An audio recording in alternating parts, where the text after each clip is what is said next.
I have always been inspired by new technologies. That's why I decided to start my professional career in Singapore, the innovation center of the Eastern Hemisphere. In my work, I've been meeting and supporting young tech companies developing solutions for various industries all around Asia. But COVID-19 has changed it all. The global lockdown has caused an economic downturn in most countries. As a result, massive resources are being spent by the governments and public and private institutions in search of remedies for the challenges brought by the pandemic. So, what is the right way of fighting pandemics? How can technology help? Are there any other critical factors? Before we answer those questions, first let's better understand the enemy. Pandemics are not characteristic just for the present times. They have occurred before. However, the rapid increase in the pace of civilization development, as well as demographic bursts and social trends, have led to an increased probability of the outbreaks in the 21st century. Let's look into those factors in a detail. The rapid growth in the human population, fueled by the rapid growth in the animal husbandry. In 2009, we faced swine flu pandemic. Although swine flu virus was known almost 100 years ago, it had posed no threat to humans back then. It was not until 2009 that a mutation of traditional and swine flu resulted in the lethal combination. The number of deaths is estimated between 150 and 575,000. Swine flu reached that size due to the rapid growth in the animal husbandry, mixed with heavy industrialization and increased density of agricultural production. Second, changes in global travel. People, animals, goods are moving around the planet in greater numbers and much faster than ever before. In 2019, more than 4 billion passengers were carried by planes annually, which is twice as much as a decade ago. This, in turn, leads to the rapid spread of viruses, and this is the way SARS-CoV-2 spread from Chinese Wuhan and currently is affecting more than 200 countries and territories around the globe. Third, jungle and forest reduction. The human civilization expands into the last wild spaces on our planet, burning and plowing the Amazon rainforest to have cheaper land to farm. Humans interact with wildlife populations on a scale that has never happened before.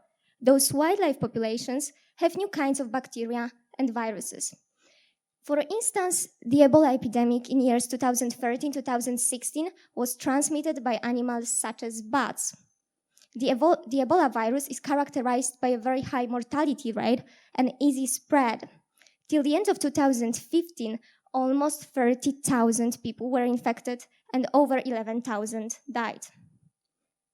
Fourth, global climate change. The warming climate makes the world more hospitable to viruses and bacteria. Many tropical diseases spread into the areas further from the equator. Not only is the climate more favorable to them, but they also benefit from the fact that winters are much warmer and do not kill insects. Good example can be mosquitoes that transmit many diseases like Zika. In early 2015, there was a widespread epidemic called Zika fever that started in Brazil and later spread to other parts of South America, North America, the Pacific Islands, and Southeast Asia. Altogether, there were 175,000 cases worldwide. In a 2015 TED Talk, Bill Gates asserted, "If anything kills over 10 million people in the next few decades, it's most likely to be a highly infectious virus rather than a war. Not missiles, but microbes." But he's not the only one who spoke of this threat. 10 years earlier, Larry Brilliant, American epidemiologist, book author, long-term associate of World Health Organization, had been warning about this threat in his TED Talk, "Help Me Stop Pandemics." Pandemics have accompanied people for centuries, but the probability that they will appear in the future is much higher due to the changes driving today's world. All of them are going to continue, at the same time increasing the risk of the next outbreak. So what should we do to defend from the threat? COVID-19 started last December in Chinese Wuhan, causing disorientation on a massive scale. But there was one country, very close to China, that was better prepared than the others from the very beginning. The reason was that this country experienced the SARS epidemic in 2003 when they reported hundreds of cases. More than 150,000 people were quarantined for 3 months. Since then, they had been preparing for years to be ready for the next potential pandemic. So when coronavirus was first diagnosed in Chinese Wuhan, a group of national epidemiologists was sent there to conduct their own research. Also, all their citizens coming from China were picked up from the airport separately with secured and disinfected cars, taken into hospitals, diagnosed very carefully, and later sent for 2 weeks quarantine. Also, to provide the early and fast detection, special testing centers are available for everybody. At the entrance to every building, it's obligatory to measure the temperature and wear masks. What's the result? Till now, they have reported 500 cases with only 7 deaths and the population of 23 million people. This country is Taiwan, very close to the place of the outbreak, but fighting with the pandemic much better than any other developed country. For comparison, let's take Switzerland, commonly associated with technologically advanced health system. Today, more than 55,000 people are infected, almost 2,000 deaths, and the population of 8.5 million people, which is almost 3 times lower than the population of Taiwan, and the number of cases per capita is 300 times higher, as well as the number of deaths per capita 700 times higher in Switzerland than in Taiwan. The plan prepared by Taiwanese government was important, but a key to success was social responsibility, which united citizens in the fight against the threat. Social responsibility is definitely a key factor, but it's not enough. The modern world is much more complex, driven by trends such as demographic explosion and globalization. The complexity of the world forces us to look for comprehensive solutions, and that's why technology is so important in addressing today's challenges.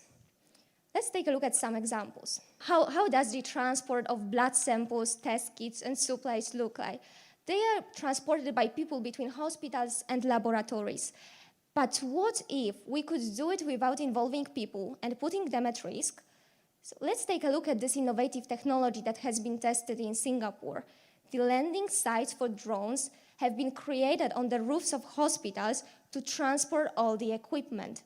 Thus, the interpersonal contact is reduced and the speed of transport is increased.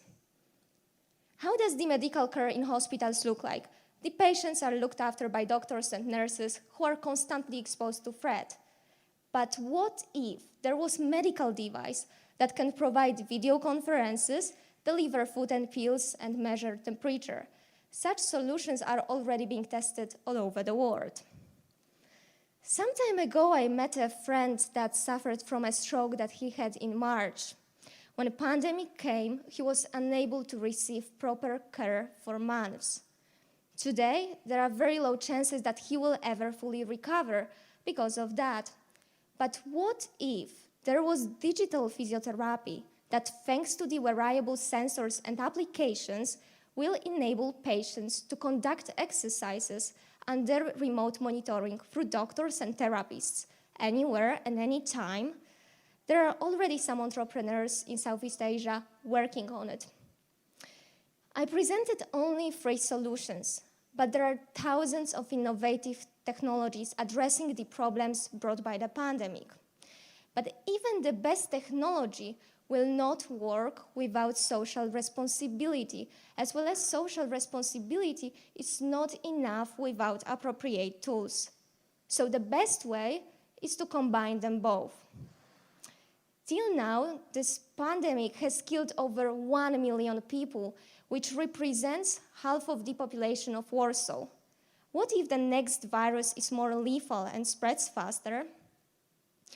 From this presentation, I would like you to remember that the probability of the next pandemic is much higher due to the changes driving today's world. but the combination of technology and social responsibility can help us fight the current and potential future pandemics. Thank you.